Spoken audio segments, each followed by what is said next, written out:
Hey, this week on the podcast, we've got a special bonus episode, a conversation with Noah Lefevre of Polyphonic. It's my favorite YouTube channel. Polyphonic is all about how musicians make songs and albums and turn their obsessions and fears and flaws into art. Like, for all the explanation, for all the here's how aspect of any one video, each Polyphonic video is rooted in narrative, in story, and the tenets of storytelling. Like, that's what makes Polyphonic so good. Story reigns. So Noah and I talk about why storytelling is so essential to his wildly successful YouTube channel. And we have this conversation from within the confines of the Salon. So the Salon is the membership group for storytellers. Like, we debate and discuss every day the stories that inspire us. And among our members, we have Pulitzer Prize winners and best-selling authors and documentary filmmakers and producers from serialized podcasts.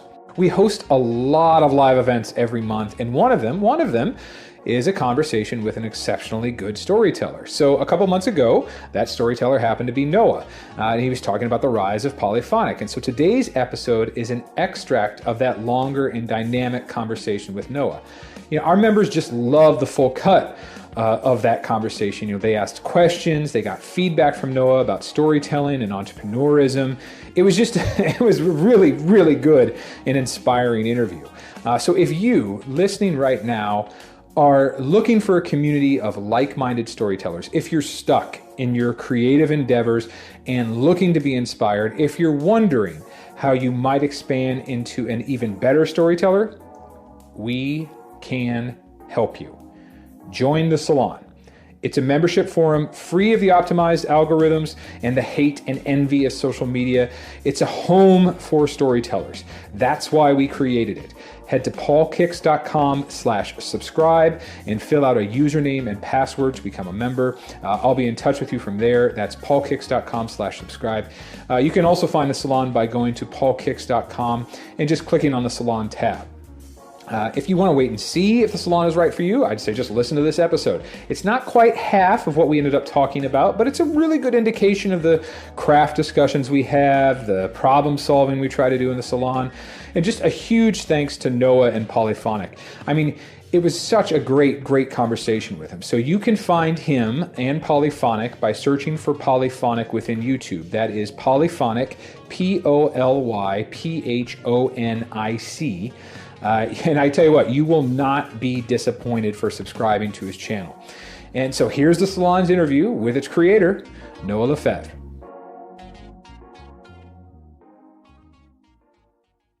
Noah, I said it a minute ago, but I want to say it again. So excited to have you with us.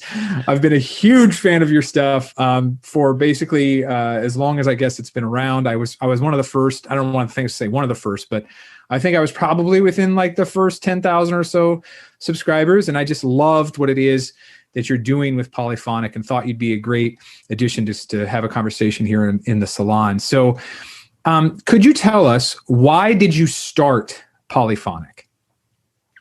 Yeah, I think mostly it was just that.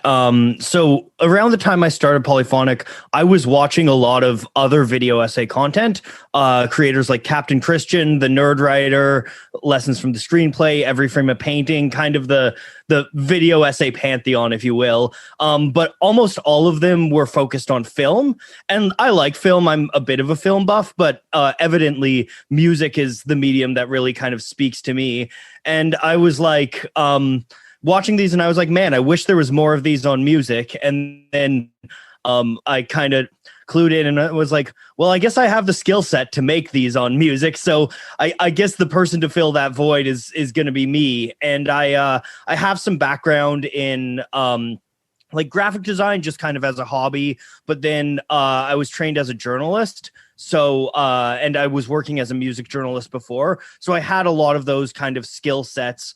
And I realized, you know what, if I want this, chances are other people want it. So why not, put some videos together and give it a shot? So I'm actually glad you said the music journalist bit, because that's the thing when I first started watching Polyphonic that I was drawn to. You are doing something, and we talked about this a couple of days ago in the Salon to hype this appearance a little bit.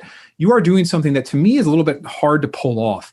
you are at once telling the story, at the same time you're explaining why something is good, and wedding that sort of storytelling with exposition is no easy feat. So I'm just sort of curious, like, where were you as a music journalist? And if, as a follow-up to that, how exactly did that experience prior to the Polyphonic influence what you ended up doing within Polyphonic? Yeah, so my background with music journalism, I went to journalism school, and while in school, I wrote for a number of publications. I had some pieces in the alternative press. I wrote for my like school paper. I wrote for my one of my local daily newspapers for a while. Just did an internship there. So did various kind of journalism things, and then right out of school for 2 years, I was actually working, or like a year and a half, I was working with a company that was developing a companion app for music. I can't say, I don't know how much about it I can say. I don't think it ever really panned out, but I was working basically doing research on kind of facts and information so that as you were listening to a song, you'd be able to pull up this information about the song you were listening to. So that was clearly an influence on me. I kind of, my days would be spent just doing deep dives of research information into all of these different albums that I was assigned. But then that was a lot of kind of like data mining and finding facts. And the journalism stuff in journalism school, I didn't exclusively do music journalism. I did some other things too. All sorts of journalism, long form reporting, kind of the program I did kind of gave us the whole gamut. And it was in that I really got the kind of storytelling part. And the story is always, as you've noted, very important to me. I mean, when I'm not doing Polyphonic, I'm also a writer. I'm working on a manuscript right now and various things. So story has always been really close to me. And I think that was something I learned from journalism school from the very beginning. We were kind of taught that at the end of the day, like, people are drawn to stories, people love stories, and that's the best way to convey information and to get information to soak into people's heads is to give them a memorable story. Yeah, exactly. Okay, so a couple of questions here. First, how old are you right now? I'm currently 27 years old. Oh my God, you're like, I think I'm gonna go ahead and praise you a little bit. I think I love Polyphonic. I think it's like one of my favorite YouTube channels. You're 27 now. Like, when do you get that initial idea for Polyphonic? Yeah, so we're closing in on my 4th year of Polyphonic. So I was 23 probably shortly after I turned, my birthday's in November, and that was probably around the time that I started kind of first thinking about Polyphonic. I think it was so it was June 2017 that I launched my first video, January 2017 that I kind of first started work on my first video. So yeah, I was a few months above 23. And what are you hoping the channel will be when you launch it? Honestly, I mean, personally, it was partially, it was just kind of, I wanted to create this cool thing. And it was also just, I wanted a project that I could be proud of. Like, I had in my undergrad, I was always doing a lot of projects. I had a podcast for a while before it flamed out, and I've always kind of been interested in side hustles and things like that. And it was a time where I had kind of gotten this job researching, and I was pretty comfortable with the job, but hadn't really done anything beyond that. And I felt like I kind of needed a passion. I needed something that I could be proud of in my life. So in the beginning, my goal was kind of just to put some videos out there and make videos that I wanted to watch. But I was also like, I was not completely naive to the fact that YouTube could be a career. So from the beginning, I kind of laid some groundwork. Like, I made a Patreon, I created a logo. I kind of had this, I was taking it seriously from the start. But at the beginning, the hope was, oh, maybe I'll hustle at this for a couple years and something will break through, and or maybe not. Maybe it can just be portfolio work. I definitely didn't start it thinking it would be my full-time job within a few months. So what from your, I want to return to that in just a minute, but like what from your past, from your childhood suggested that this was the path that you could ultimately walk as a storyteller, this sort of entrepreneur, this guy who would be on his own, and also somebody who is just so in love with music and with story. Like what from your past or childhood suggested that this might work for you? Yeah, I don't know. I think my my older brother, he's 18 months older.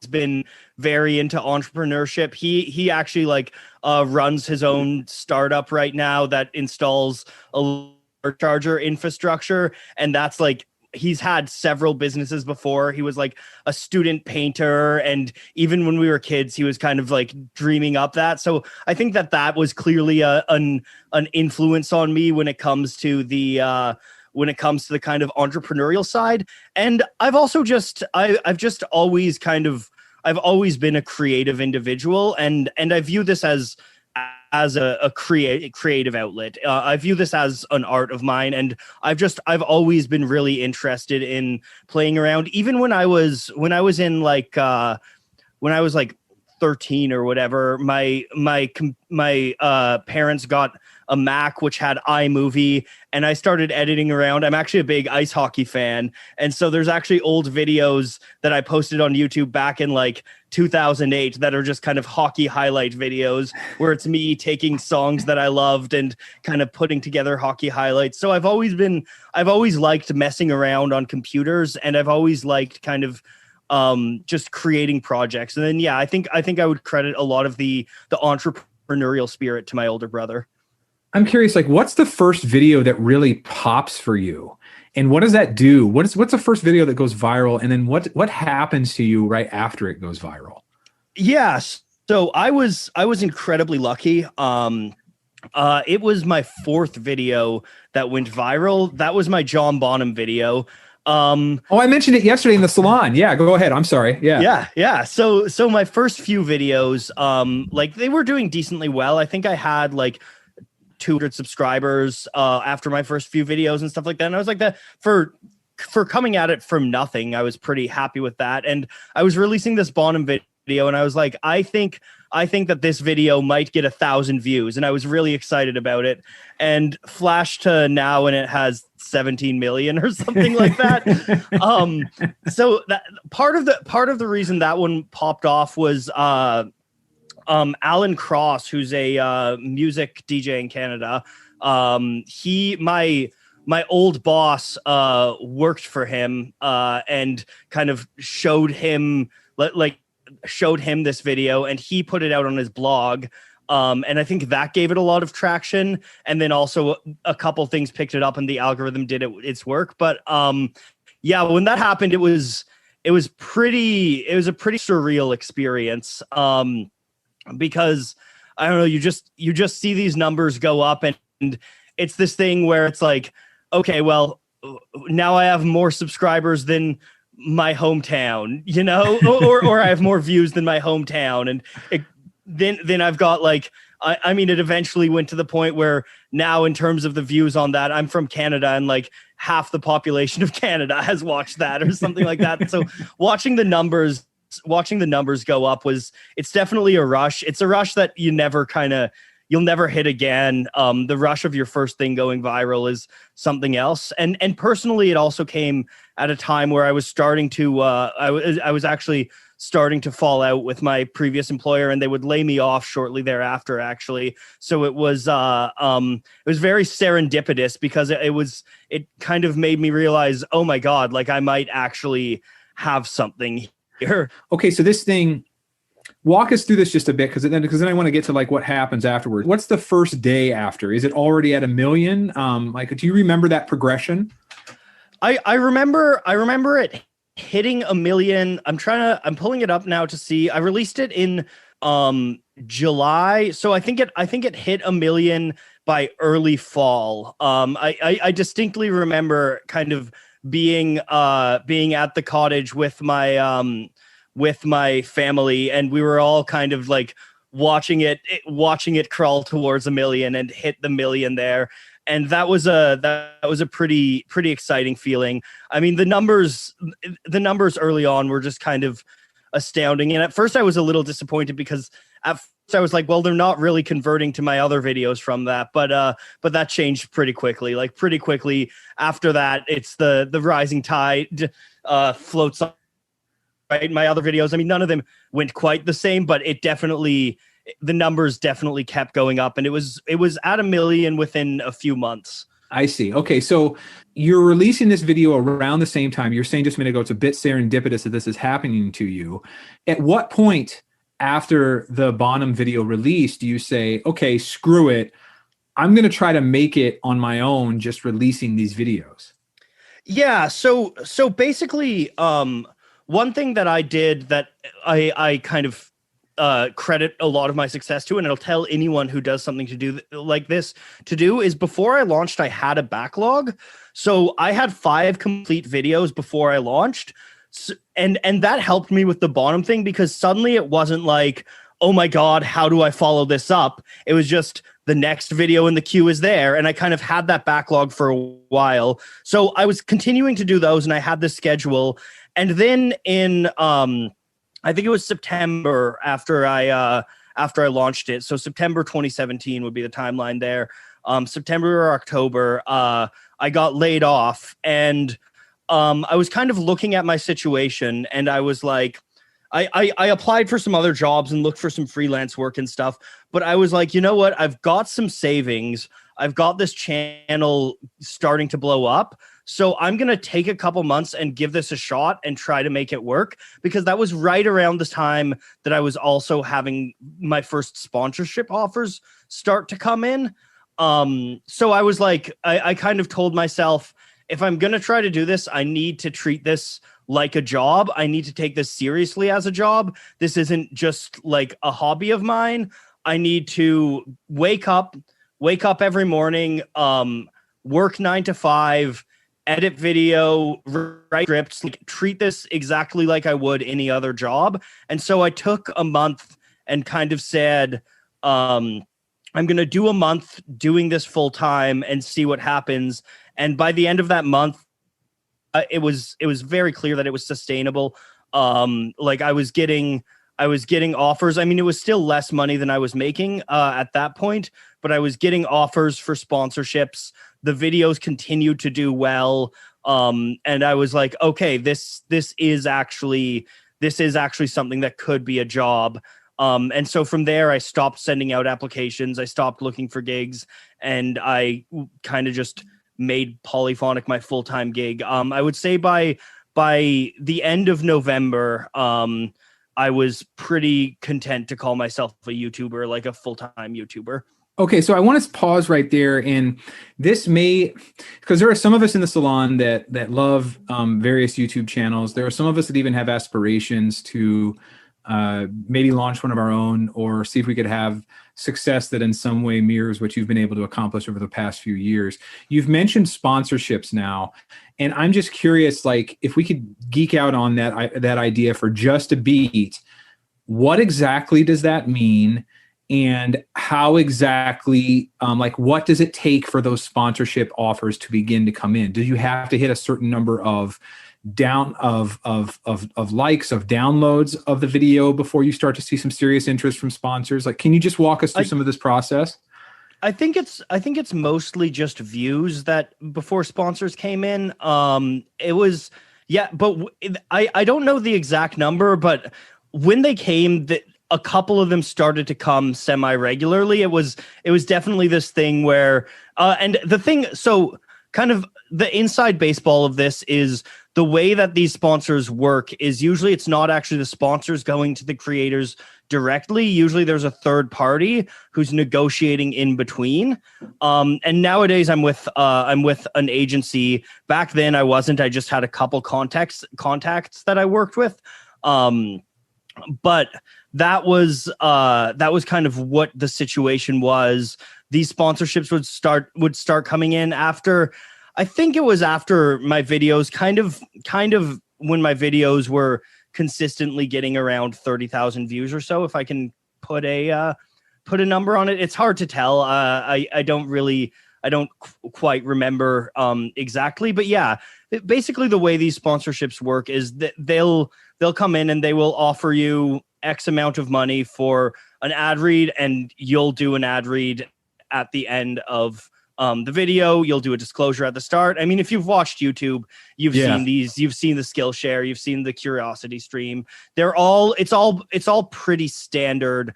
And the industry's pretty standard with it. There's definitely some people that will try different things, but generally I work with people that I do a quick disclosure at the beginning and then kind of a minute or so at the end. You use the referral link. You've all if you've watched a YouTube video, you've seen one of these ads. Yeah. And then how does it work in terms of like, is it for you to be paid, there need to be, I don't know, 500 such views, and then that equates to a certain dollar amount? Is it 1,000 views, or is it like for every view you get paid X number of dollars? So there's two things. There's YouTube's built-in monetization, where those are the ads that like Google runs beforehand, and I'll get a fraction of a cent for every person that clicks on those ads. So that's one that's pretty kind of directly correlated to viewership. And then the sponsorships, the external sponsorships, which is where I make a lot more of my money, and that's kind of what made it able to be a full-time job and not just kind of a part-time hustle. Is the way that those work is that those are a flat rate, but my flat rates, the rate kind of going forward will be based on conversions, on how well a video converted. The agency I'm with now, we actually like collect data, and the creators can see the data on that. But a lot of agencies don't really do that. Like don't really show the creators their data. They'll just kind of tell you what the ad rate is. It's an industry that I really can't say enough great things about Standard, who I'm with, but it's still an industry that it's a lot like the music industry or something like that, where it's this thing where it's such a dream job that people can't believe that they're making money on it, that people come in and end up taking these people for less money than they're worth and snipping a bunch off the top. But the numbers are based on conversions, and CPMs is the industry lingo, which is basically how much it costs to convert somebody. So generally, where I'm working with right now, my ad rates generally, we want kind of $20 per conversion is something that they're generally pretty happy with, and that makes sense when you think of like how much a lot of these services, like a year of their subscription will convert, and that'll be enough for them to make a profit off of that. So CPMs are really the metric that drives this. I see. Okay. One last business question, then we'll move back to the editorial side. I want to just ask, how much money do you have, dude? But I don't want to be that gross about it. So maybe I don't know if like the way to categorize this is, are you very comfortable? Are you comfortable? Are you surprised at how well you've done? Is it in keeping with how well you've done? Like from where you were a few years ago to where you are today, how are you doing? So in general, broadly, I'd say I'm very comfortable. I would also say though that the thing about finances on the YouTube side is you're comfortable until you're not. Like right now, recently, there's been some kind of change, and a lot of my videos are getting a lot less views as of late. And so my ad rates have gone down to kind of what they were 4 years ago, or a little more than that. But there's a lot of fluctuation. Generally, I make pretty decent income, or I would say I make good income, and there are people there. Excuse me. There are definitely people who can make a lot off of YouTube. And it really depends. Really, the thing is, it's directly related to how often you put out content. If you want to, when I made a lot of money 2 years ago because I went a year releasing a video every week, and it was a bit of a gauntlet. But every one of those videos was sponsored.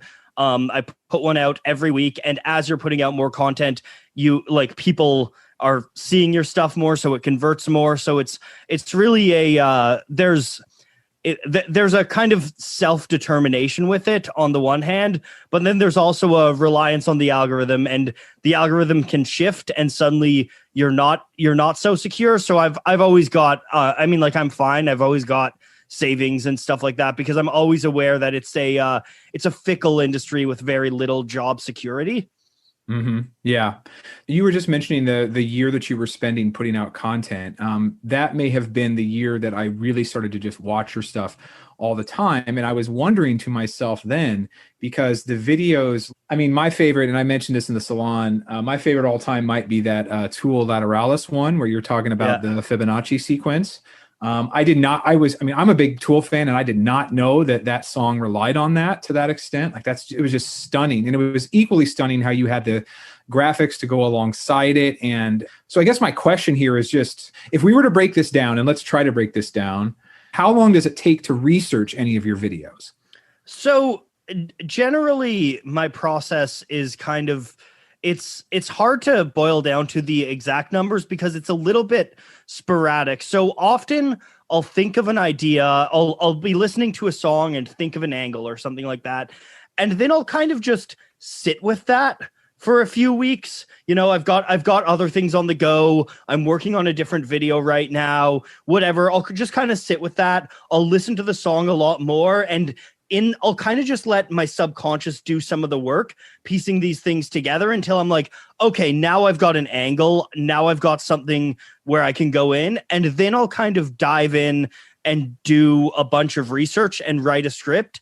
And usually I would say the research and scripting process together, it completely depends video to video, but I would say generally I can write a script in 1 to 2 days of work. So anywhere between kind of like maybe 6 hours on the low end, 20 hours on the high end. In terms of research? In terms of research and writing the script. Because I see. Okay. My process, I kind of research as I write the script. It's a lot of kind of back and forth. So I'll pull up and I'll read these articles and I'll find a quote and put that quote in the script. And I'm very much, when I'm writing a script, I'm kind of bouncing back and forth between a dozen tabs of research as I'm putting the script together. And generally I would say in a regular workflow, I can do a script in a day's work, in a 8 to 10 hour day's work. Okay. All right. But then I'm imagining, and you tell me if I'm wrong, when you say, okay, I'm happy with my script, then you move into like the video production end, and there's so many layers of that. So can you just walk us through like what each of that entails and how time intensive each of those are? Yeah. So the video editing is where it's real time intensive. But again, this completely varies video to video. It varies depending on what I'm doing with the effects. Sometimes I'll push myself more. Other times I won't. But so historically, it was generally I would say I could do a video in a week. For a long time, I could go from having absolutely nothing to having a video in probably a 50 or 60 hour work week. Nowadays, my videos are longer and more ambitious. Nowadays, a lot more. I tend to spend a week and a half to 2 weeks editing video. And so the processes of editing video will be the first thing, and which is often in my mind the hardest, is just coming up with an aesthetic. Clearly all of my videos have different aesthetics. That's something I'm so glad you said that, because I just wanted to ask that as a very quick follow-up. It seems as if each of these are relying on like a different color palette, a different sort of mood to sort of almost match the music. This is intentional then, huh? Absolutely. That's from the beginning. I knew that I was working in a medium that was visual. Generally the best way, generally a great medium to talk about music is auditory, is podcasts and things like that, because music is an auditory medium.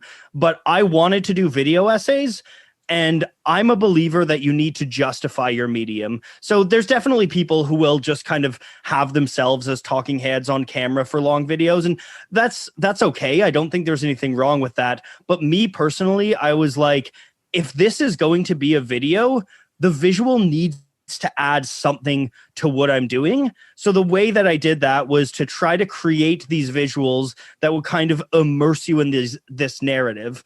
So when it comes to creating an aesthetic, usually it involves kind of looking at, like, I'll look at band posters from the time. I'll look at kind of the aesthetics of an era. I'll look at the typefaces used. I'll look at the colors used. Like my Stevie Wonder video, I use a lot this palette of reds and oranges and browns, which is very pulled from kind of, when you look at his album artwork, that's kind of the colors that he uses. And those reds and oranges and browns, there's this very kind of like 70s soul vibe to that. Yeah, especially like songs in the key of life. Exactly. Right? Exactly. Like, yeah, exactly. And then I'll do something like my American Idiot video, and I'll be like, okay, well, this is in the early 2000s grunge aesthetics, like grungy, punky, torn film, like kind of grimy textures. Like that was really big. So I always try to kind of find the aesthetic of the era. So usually in terms of time, I would say it's probably like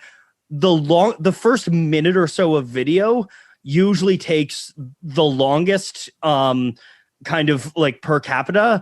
Often that's the part back in the day up until I'd say, let's take a closer look. Like part of that kind of scripting and intro, it worked well as a structure to convey information. It also works well as a structure for me to find my footing within this aesthetic, because I edit in a linear way.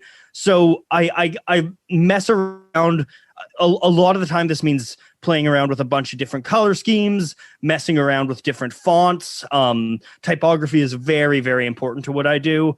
So I'll mess around with that. And then I've got my aesthetic, and then it's kind of just a matter of stretching it out over however long the video is.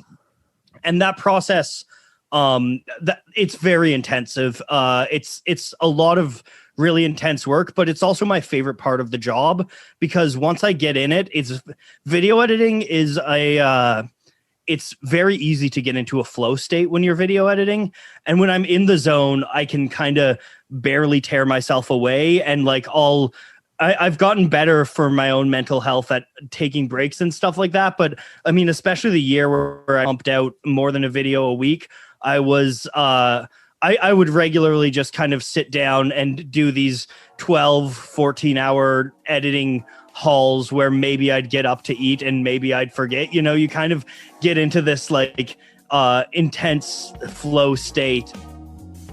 Okay, so that was perhaps like 40% of the conversation we had with Noah. For members of the Salon, he really breaks down like what it takes to succeed as a YouTuber and the business behind it. He talks about how his own mental health struggles and triumphs inform his work. He answers just like so many questions about storytelling and entrepreneurship and doing what you want for a living, and the courage you have within yourself to do that right now. So if you think this would benefit you, if you think chats like this would benefit you, if you think sort of inspiring stories like the one we shared with Noah would benefit you, head to paulkicks.com/subscribe and fill out a username and password to become a member of the Salon. paulkicks.com/subscribe, or just head to paulkicks.com and look for the Salon tab and fill out a username and password. I'll talk with you from there. We do not keep the Salon's doors open for long. We tend to open the membership period and then close the membership period. So get in while you can before we close new membership opportunities, before we close the Salon doors again. So that's paulkicks.com/subscribe, or go to the Salon tab at paulkicks.com. All right, so until next time, bye-bye.